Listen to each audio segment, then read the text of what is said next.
அனைவருக்கும் வணக்கம். விருச்சிக ராசிக்காரர்களுக்கு ஜனவரி மாதம் 22ஆம் தேதியிலிருந்து 28ஆம் தேதி வரை கிரகநிலைகளின் அமைப்பை ஆராய்ந்து பார்க்கும்போது கனவு கோட்டையை கட்டி அந்த கனவு கோட்டையை அடைவதற்காக பல்வேறு வகையில முயற்சி செய்து சக்திகளை இழந்த ஒரு சூழ்நிலையில் தற்போது இழந்த சக்திகள் அனைத்தையும் மீட்கும் தருணமாகவும் நல்ல நேரம் பிறக்கும் தருணமாகவும் எந்தெந்த விஷயங்கள் அமைகின்றன என்பதை சற்று ஆராய்ந்து பார்க்கும்போது விருச்சிக ராசிக்காரர்களுக்கு நிச்சயமாக நல்லதொரு மாற்றமும் முன்னேற்றமும் நிறைந்த ஒரு தருணமாக தான் அமைகிறது என்பதை தெளிவாக கிரகநிலைகள் உறுதிப்படுத்துகின்றன. ஏனென்றால் ராசியின் அதிபதியாக இருக்கக்கூடிய செவ்வாய் மிகவும் வலுவாக 2ஆம் இடமாகிய தனஸ்தானம் குடும்பஸ்தானத்தில் நிலை கொண்டிருக்கிறார். குருவின் சுப பார்வையும் மிகவும் அபரிவிதமாக கிடைப்பது வரவேற்கத்தக்க ஒரு அமைப்பாக பார்க்கப்படுகிறது. இப்படிப்பட்ட தருணத்தில் மிக விரைவில் அவர் உச்சம் பெற போகிறாருங்க. ஆனால் இந்த வாரத்தில் தனஸ்தானத்தில் சுக்கிரன் மற்றும் புதனோடு இணைந்து சஞ்சரிக்கிறாருங்க. எனவே அனைத்து விதமான காரியங்களிலும்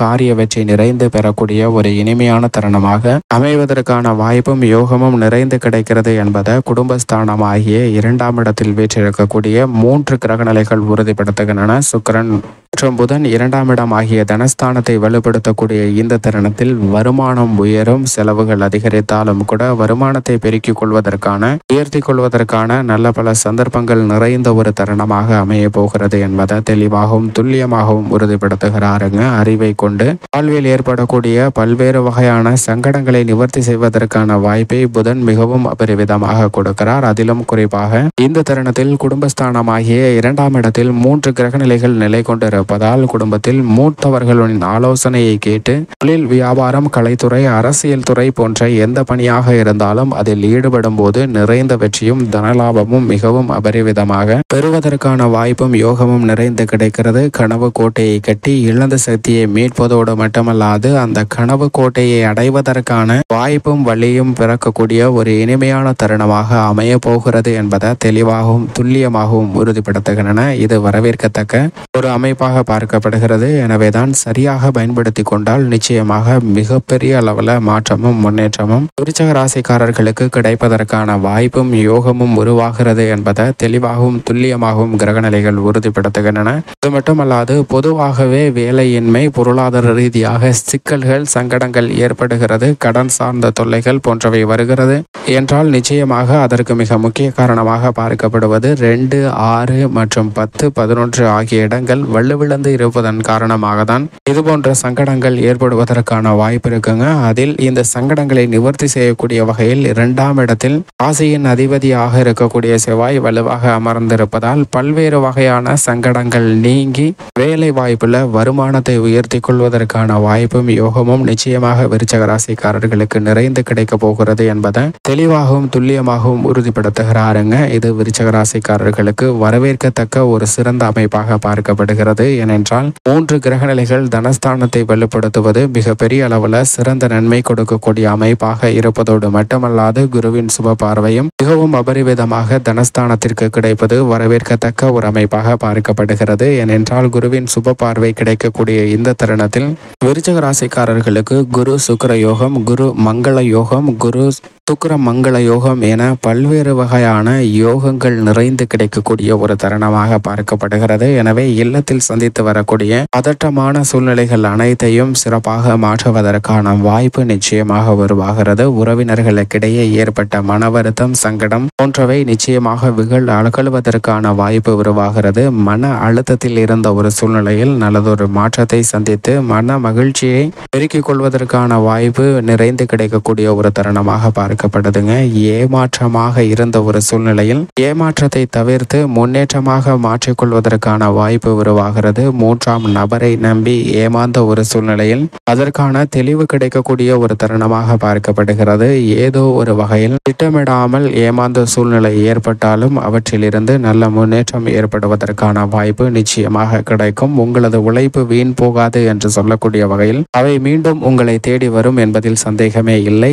எரிச்சலையும் தேவையில்லாத பகை உணர்ச்சி வசப்படுதல் போன்ற அனைத்தையும் கட்டுப்படுத்தி நல்லதொரு முன்னேற்ற வாய்ப்பிற்கு வித்திடக்கூடிய ஒரு ஒரு வாரமாக பார்க்கப்படுகிறது. அது மட்டுமல்லாது இந்த தருணத்தில் மிக வலுவாக லாபஸ்தானமாகிய 11ஆம் இடத்தில் மோட்சக்காரகரான கேது அமர்ந்திருக்கிறாருங்க. எனவே இந்த தருணத்தில் குற்ற உணர்ச்சி அனைத்தையும் நீக்கி எதை செய்தாலும் ஆக்கப்பூர்வமாகவும் வெற்றிகரமாகவும் செய்து முடிக்கக்கூடிய வாய்ப்பும் யோகமும் நிறைந்து கிடைக்கக்கூடிய ஒரு தருணமாக அமைய போகிறது என்பதை தெளிவாகவும் துல்லியமாகவும் உறுதிப்படுத்துகிறார். இது விருச்சிக ராசிக்காரர்களுக்கு வரவேற்கத்தக்க ஒரு அமைப்பாக பார்க்கப்படுகிறது. அது மட்டுமல்லாது ராகு பூர்வ புண்ணியஸ்தானமாகிய 5ல் இருப்பது குடும்ப ரீதியாக சந்தித்து வரக்கூடிய சங்கடங்கள் அனைத்தும் நீங்கி நல்ல முன்னேற்றத்திற்கு வித்திடக்கூடிய ஒரு தருணமாக பார்க்கப்படுகிறதுங்க. பொதுவாகவே மோட்சக்காரகரான கேது லாபத்தில் இருக்கக்கூடிய இந்த தருணத்தில் ஒரு பிரச்சனை உருவாகிறது என்றால் நிச்சயமாக அந்த பிரச்சனைக்கு ஒப்பிடுதல் கம்பாரிசன் செய்தல் தான் மிக முக்கியமான காரணமாக பார்க்கப்படுகிறது. மற்றவர்களுடன்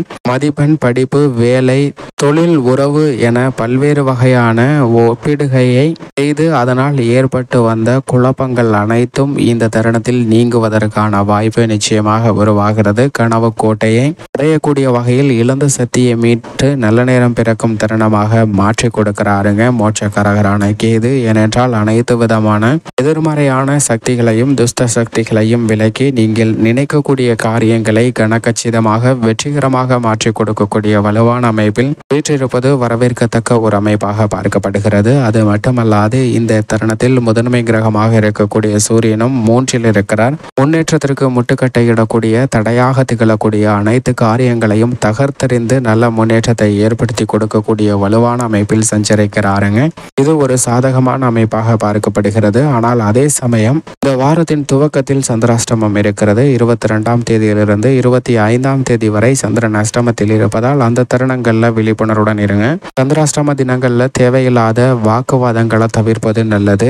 மற்றவர்களை விட்டு விலகுவது, புறக்கணிப்பது போன்ற விஷயங்கள்ல அதீத கவனம் தேவை. அதே போன்று தவறான தொடர்பு ஏற்படுவதற்கான வாய்ப்பும் இருக்கிறது. விழிப்புணர்வுடன் இருங்க. அது மட்டுமல்லாது குரு 6ல் இருந்தாலும் மிக விரைவில் அவர் 7ல் அமர போகிறாருங்க. எனவே 6ஆம் இடத்தில் சஞ்சரிக்கக்கூடிய குருவின் அமைப்பு காரணமாக பெரிய அளவிற்கு சிக்கல் இல்லை. உங்களை விட்டு விலக்கப்பட்ட புறக்கணிக்கப்பட்ட நிகழ்வுகள் அனைத்தும் உங்களை தேடி தாமாக வரக்கூடிய இனிமையான தருணமாக நிச்சயமாக மாறும் என்பதை குரு தெளிவாகவும் துல்லியமாகவும் உறுதிப்படுத்துகிறாருங்க.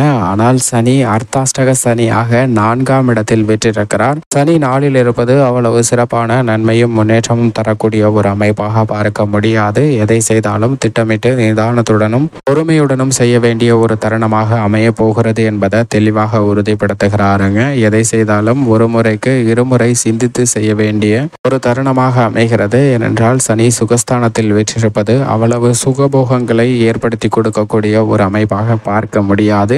எனவேதான் விருச்சிக ராசிக்காரர்கள் சனி, குரு மற்றும் வாரத்தின் துவக்கத்தில் இருக்கக்கூடிய சந்திராஷ்டமம் போன்ற நிகழ்வுகள்ல கூடுதல் கவனமும் விழிப்புணர்வும் மிக முக்கியமாக தேவைப்படுகிறது. இவற்றை தவிர்த்து மேலும் நன்மை நிறைந்தவையாக மாற்றிக்கொள்ள வேண்டும் என்றால் நிச்சயமாக வாரத்தில் ஏதேனும் ஒரு நாள் விரதம் இருந்து அருகாமையில் உள்ள இஷ்ட தெய்வ ஆலயம் சென்று தீபம் ஏற்றி வழிபாடு செய்யுங்கள். நிறைந்த நன்மையும் முன்னேற்றமும் விருச்சிக ராசிக்காரர்களுடைய வாழ்வில் இனிதாக கிடைக்கும்.